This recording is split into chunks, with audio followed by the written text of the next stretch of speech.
பார்த்தீங்கன்னா நீங்கள் காலேஜோட மேனேஜ்மெண்ட் ஃபிக்ஸ் நடத்துகிறோம். அதனால் நம்ம இங்கே காலையில் வந்து சேர் கவர்லாம் போட்டு இதில் அவனை 2 பேர் வெளில ஷர்ட் டிக்கெட்லாம் போட்டாச்சு. நான் பார்த்தீங்கன்னா ஒரு மணியோட நிற்க எல்லாமே போட்டுருக்கோம். இனிமேல் தான் போய் ட்ரெஸ் எல்லாம் மாற்ற வேண்டியிருக்கு. ஒயிட் ஷர்ட் அழுக்காக இருக்கக்கூடாதுல்ல, பாவம் பயக்க ஒயிட் ஷர்ட் அழுக்காக ரொம்ப போட்டுருக்கோம்.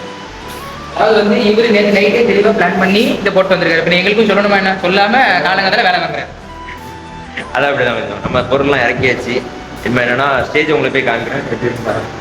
அப்படியே நாங்கள் அப்படியே அங்கே பார்த்திங்களா இந்த டைனிங்லாம் நாங்கள் க்ளீன் பண்ணிட்டோமோ அப்படியே பாரதம்லாம் ஆரம்பிச்சிட்டாங்க. யோகா இனாக்ரேஷன் ஆரம்பித்தோம். எங்கள் சான்சலர் சார்லேருந்து எல்லாரும் அப்படியே ஆரம்பிச்சிட்டாங்க. மைமு, அப்புறம் லைட்டாக வெஸ்டர்ன் டான்ஸு, அப்புறம் எல்லாம் நடந்துட்டு அங்கே வெஸ்டர்ன் டான்ஸ் ஆட இங்கே பின்னாடி நம்ம டீமே ஆட செம்மையாக. அப்புறம் காப்பி டாக்லாம் நடந்து, அதுக்கப்புறம் பெஸ்ட் மேனேஜர் ரவுண்ட் நடந்து, அப்புறம் நம்ம காலேஜ் கல்ச்சுரல் ஈவெண்ட்ஸ் அவங்க வந்து பெர்ஃபார்ம் பண்ணி, அதுக்கப்புறம் ஒருத்தங்க வயசு வாங்கி எல்லாம் செம்மையாக போச்சுங்க. வேறு லெவலில் எனக்கு டே ஃபுல்லாக என்ஜாய் பண்ணோம். அதே போல் கடைசியாக நாங்கள்லாம் டாடி அதோட முடிச்சிட்டோங்க.